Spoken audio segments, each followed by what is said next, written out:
Hey there, and welcome to the A.D.K Rock and Metal channel.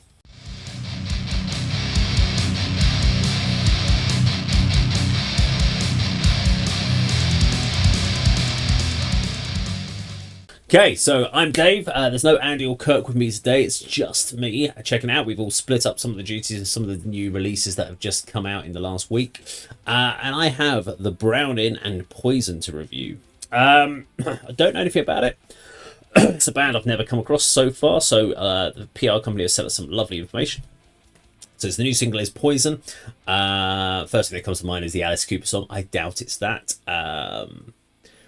So it's a brutal anthem, Poison, releasing with a raw and ominous official music video, a savage introduction to the next chapter. They're promising a lot with that. Poison is a roller coaster dipping into elements of deathcore and metalcore. So it's not my genre. This is more of a Kirk genre, really. He knows more about this, but I can understand a lot of it. Metalcore more than deathcore, but merciless in its intricate delivery. The Browning continues to push the boundaries of modern metal. I hate it when people say that. I really wish they'd stop putting things in press releases.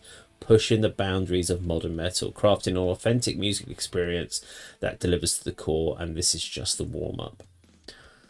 Okay, so you've now put me in a position where I'm going to give bonus points for if you genuinely have pushed a boundary, and definite bonus points for authenticity, authentic musical experience. What the just does that? What is an authentic rather than a non-authentic? It's just power words. It's like management speak when people talk about blue sky thinking and helicopter views and all that nonsense. Let's take that idea and car park it and stop talking bollocks and just say, look, you're a metal band. You're a metalcore, deathcore band. There ain't anything new in metalcore or deathcore I've heard in the last 10 years from it. So everyone's doing it. You either do it really well by having all the good elements that line up. So you're either a really good deathcore, metalcore band, or you're ones that have got some good ideas that don't line up very well. But pushing the boundaries, whoever writes these press releases need to stop talking bollocks. It really annoys me. It's all this idea of trying to hype up a band, and I get it. But if I'm going to now be more critical of it because you're hyping it up so much. Anyway, so from the video point of view, there will be chopping and changing and stuff like that and pausing and talking at points because of copyright issues with YouTube, because otherwise it gets blocked. Obviously we're a YouTube channel. We need to monetize our videos, and we can't do that if we just play the video from start to finish. It gets blocked, and we can't even if we dispute it, they won't uphold our dispute. So we have to chop it up, and I apologize for that, but there is no real way around it. We may have one day put the unedited full watching of the video up on a Patreon site, but for the time being we won't be doing that. This will just be the edited version with my commentary, and I'll give a full breakdown at the end as well, but I'm going to break it up as I go down. I'll be pausing at sections where there's stuff to talk about, there's something of interest. So yeah, let's go check out the Browning and Poison.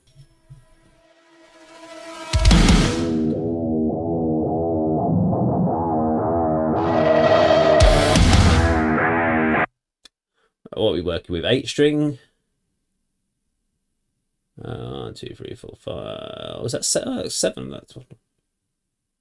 I think it was 7-string in it. Okay.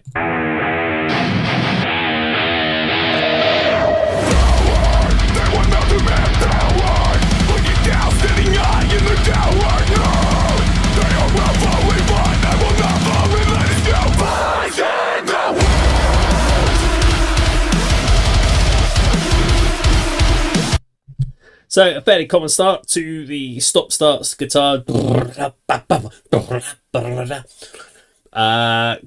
digital effect in, so samples, we've got some good sample use over there. So I'm guessing from a live performance with that sort of elements, that's going to be backing track, playing to click track, backing track with those samples playing, because unless you've got someone like a DJ Lethal sending those samples through, you're not going to get that. One problem I do have with 7 strings being dropped way down low is when we get down to that low, heavier riffs, it's just getting lost behind the kicks and everything else, because you're basically filling out the same frequencies as those. Now, a lot of people won't care as much about that, but I'm really keen on being able to hear clarity in guitar tones.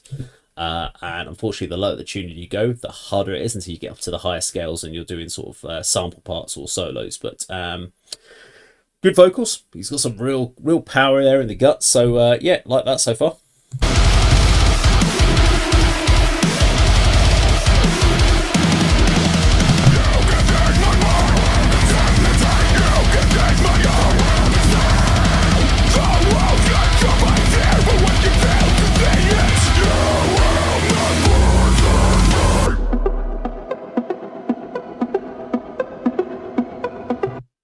Hey, we're getting an interesting sort of sample change. It's coming with lots of power straight off the bat.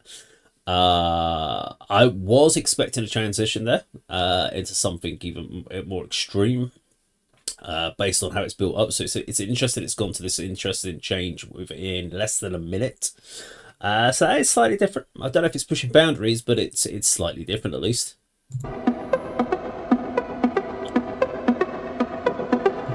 I do want to say I like the setting of the video. This is very kind of early 2000s metalcore, deathcore videos, and I liked the videos from this era because they were.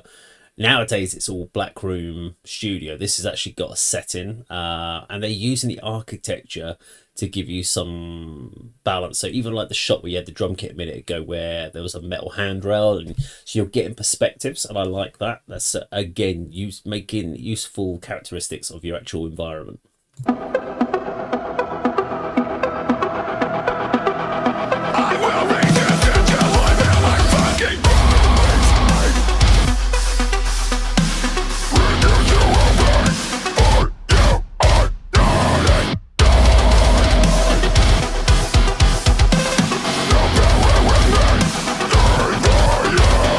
So one thing with these sort of drum kits and drum playing is you've got to use drum triggers on these just to get the clarity of that hit. Otherwise, if you're just not using the triggers, it's just going to come through a little bit muddy in live performances. So yeah, drum triggers, they're fine. And drum triggers are absolutely okay as far as using them. Some people are like, oh no, it doesn't sound the same. It is, because you still got to do the impact. It's not like you don't hit the pad anyway. It's just the trigger is just triggering a sound at the same time as you're hitting, so you're just getting that clarity of the kick, which you won't get with a standard. A little click pad on the actual skin itself. So like that. Let's keep going.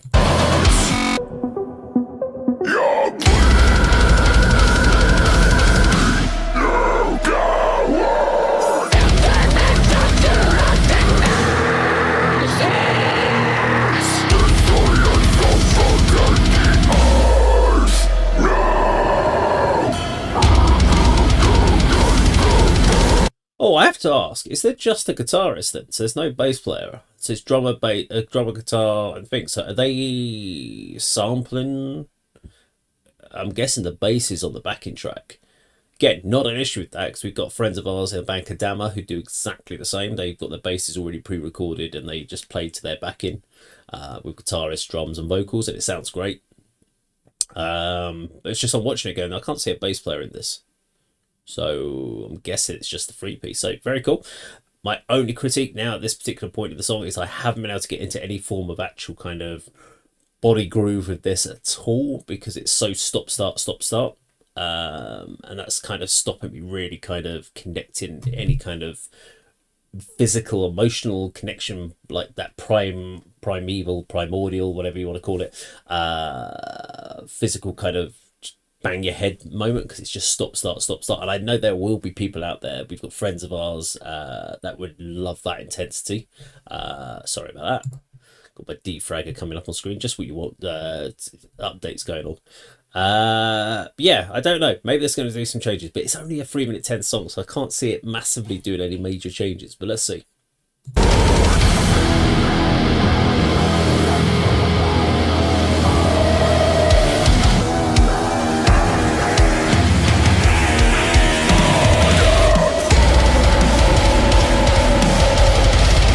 Okay, I was right. There you go. There's the body movement bit that I need. There you go.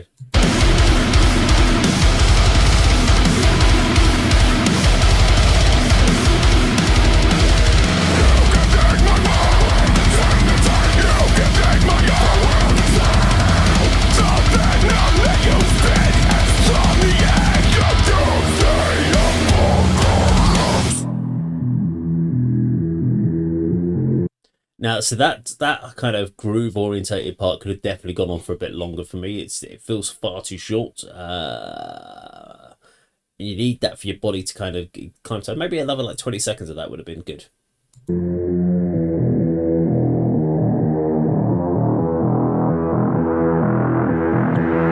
I refuse to consume.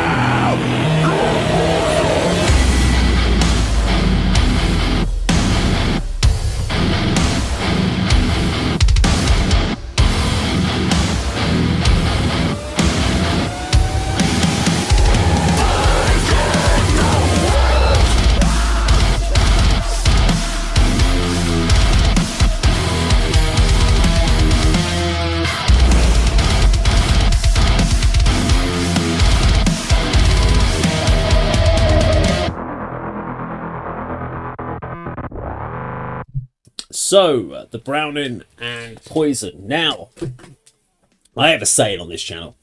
There's a good 3-minute song in there somewhere. Now, that was a 3-minute song, and actually there's a good 5-minute song in there somewhere for that song, because I actually think they have some good elements.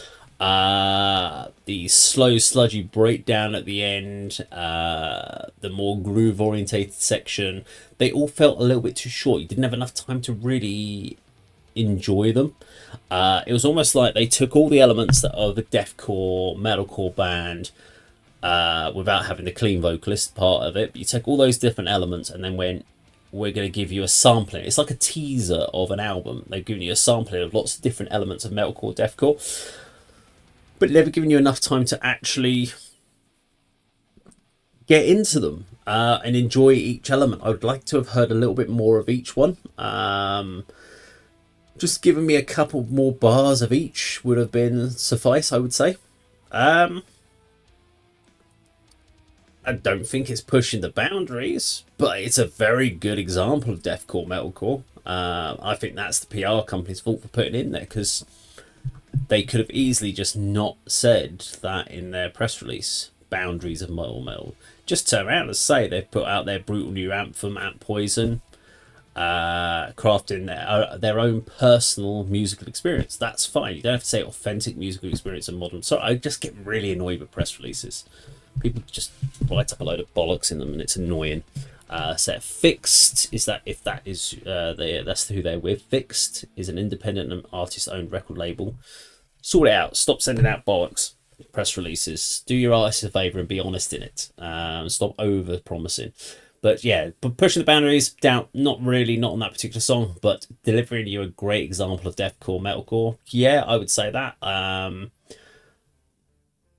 There is that one question that comes across which has been quite a big thing in the last year in the media, which is playing with backing tracks. So here's the problem with this band is what happens when the backing track goes down. You can't deliver that with just a guitarist, a drummer, and a vocalist without having your samples, a bass player. It's going to sound awful. You physically can't play it without a backing track.